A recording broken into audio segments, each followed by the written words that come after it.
Hi guys, it's ArchieLuxury, and today guys I want to show you a wonderful Instagram channel. That's right, an Instagram channel who's also a great fan of ArchieLuxury.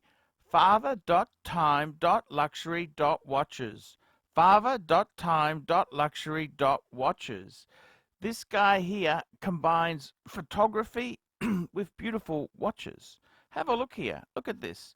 Very, very nice display of watches, and just in a great look at this. His food with watches, his coffee with watches, just great, great photos, great watches, and a great lifestyle. Look at this beautiful cigar. And you can click on any of these pictures here inside Instagram and see the lifestyle. Look at this. What a wonderful way to enjoy a cigar. So there you go, guys. Check out father.time.luxury.watches. Father Time Luxury Watches. Check it out, guys. You will love it.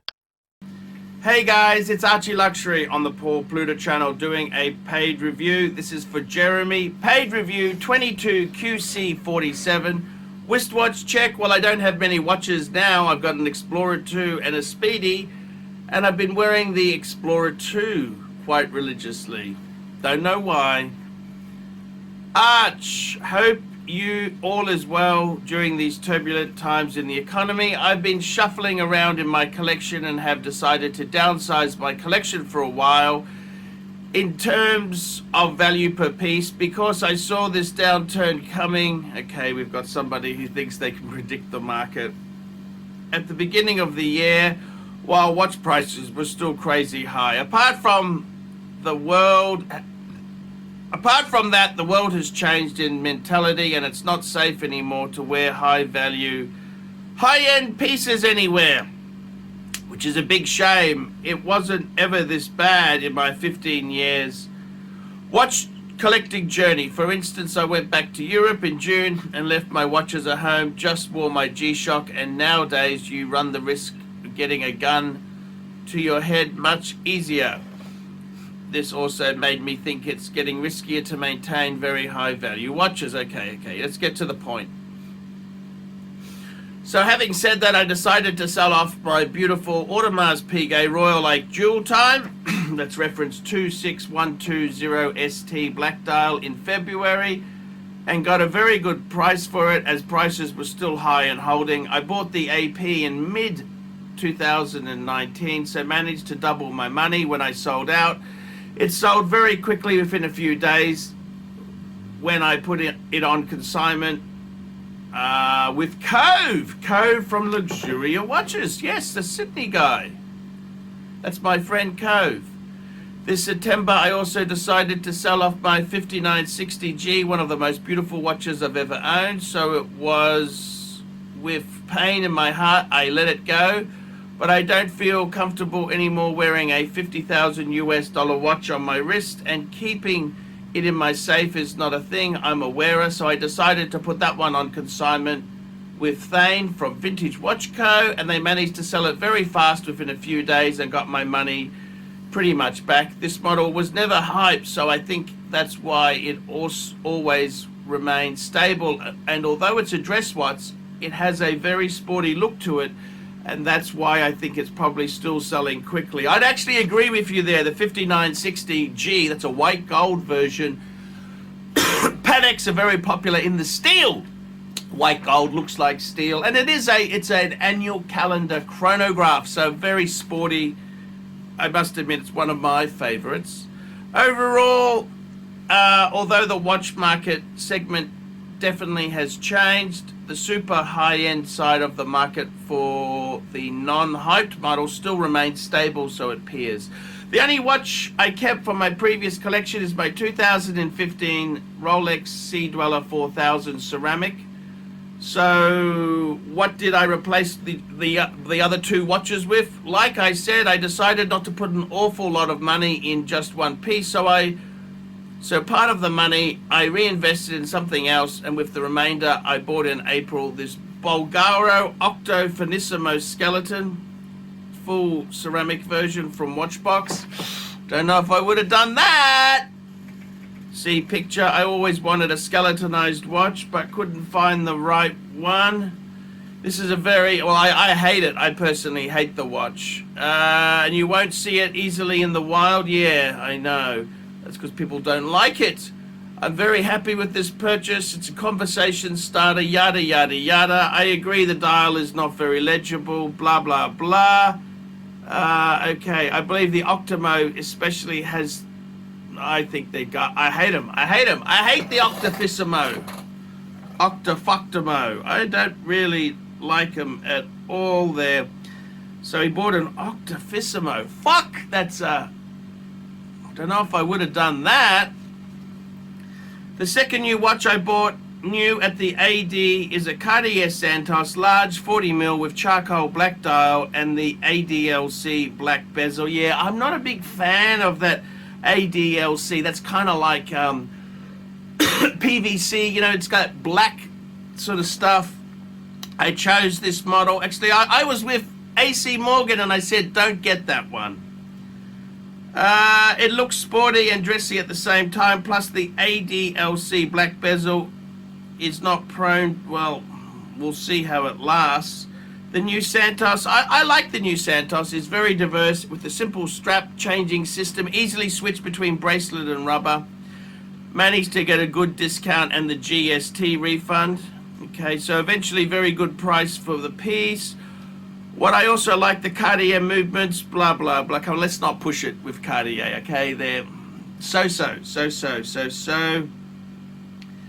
It is a contemporary design. It's a great, apparently Cartier has been making, well, sort of. Finally, okay, how many watches did he buy? Finally, the last watch I bought a few weeks ago was a Rolex GMT Master 2 Pepsi on Oyster. It's brand new 2022. I previously owned the Jubilee version, but never really liked the bracelet style. For me, it's too blingy, shiny, and that's, for me, it was too blingy. The Pepsi remains an icon with the blue. Pepsi's a great watch, and I like it much more than the Batman or the new Sprite, as the Pepsi stays true. Okay, yeah, fair enough. So, what do you think of the new combo meal deal selection? Look forward to review. And he sent me $50 US, as I don't do shit for free. Well, okay, so what do I think there? Okay, so let's just look at the nuts and the bolts of this thing. So he sold a Jewel Time Royal Oak. They're a really nice watch. That's a very hot watch. Steel Royal Oak Jewel Time, and he sold his 5960. Fuck, the 5960 is a one and done Patek. JJ had one. I actually love them. I think they are probably one of the most beautiful. What do I think there? And what did he buy? So he sold those. He kept his Sea Dweller 4000. Cool. He went and bought an Octafissimo. Octofuctomo Bulgari. I don't approve of that in any strain or tone. No, I think that's a mistake. And he bought a Cartier. You know, I mean, I don't hate Cartier, but I don't like the ADLC version. I would have got the non-ADLC, but that's okay. That's okay. He got the one he wanted. And then he got a Pepsi. Pepsi's actually not a bad watch. What do I think? I think you got rid of the AP Jewel Time. That's probably not a bad thing. The Patek 5960, I would have probably kept that. I've got a very soft spot for the 5960. Annual calendar chronograph. It's kind of like a grail to me. I think it's a beautiful watch. But at the end of the day, you have to decide what makes you happy. You can't just do things that I want. So how do I feel about it? I think you're going to lose out on the Bulgari in the long run. It wouldn't have been what I would have done. The Cartier's okay. It's not a terrible watch. It's a good watch.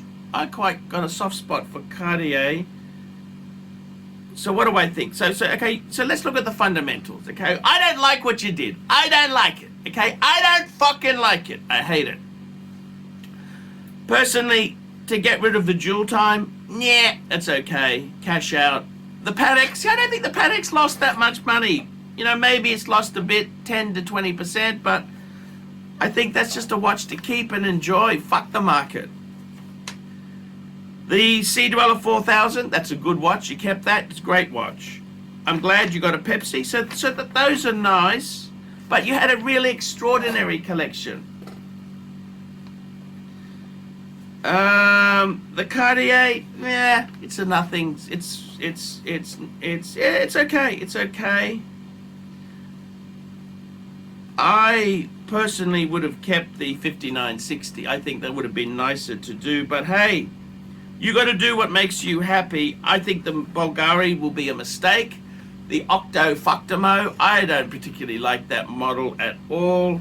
The Cartier, I don't like the ADLC version. That's that kind of, you know, that special treated metal. I think I don't like it.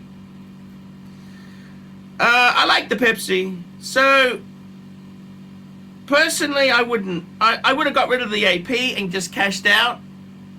I think that would have been better. But only you know what you want to do. I would have just kept the Patek, kept the Sea Dweller, and that just would have had that. That would have been my two-piece done collection. But hey, you're asking me what do I think? Well, so what do you think of the new combo? Not really a big fan of it, okay? To be truthful with you, I don't particularly like it. Yeah, I don't like the Octo-Disaster. The Octo-Disaster Bulgari. Fuck, I hate that watch. The Disaster, the Cartier. I hate the ADLC version. I like the Pepsi and the Sea Dweller. Yeah, okay. I suppose it's time to move on from the. I would have kept the 5960. That would have been a watch to keep forever. I've actually, when I had my watch collection, when it wasn't stolen, I actually thought a 5960 would be a one and done Patek for life. But hey, that's just how the cookie crumbles. Guys, I'm ArchieLuxury. That's been my review for today. Tell me what you think. Like, subscribe, tell your friends, guys, and I will see you in the next one. I don't always agree with your decisions, but I'll tell you quite frank. Blah.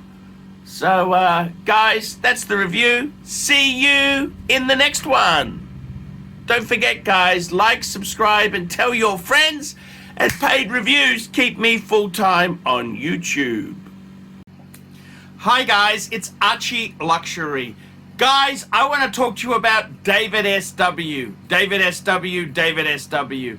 Guys, if you are in America, if you are looking for a Rolex watch of your dreams, in fact, if you're looking for a contemporary modern wristwatch, I strongly advise you to look at David SW. Guys, don't play the dealer games. Don't bring in chocolates or Krispy Kremes for your dealer hoping to get a Rolex at retail. It's futile. Please, guys, save your dignity. Keep some pride. Go to David SW. I would highly recommend David SW. If you're in America and you're looking for a watch, go to David SW.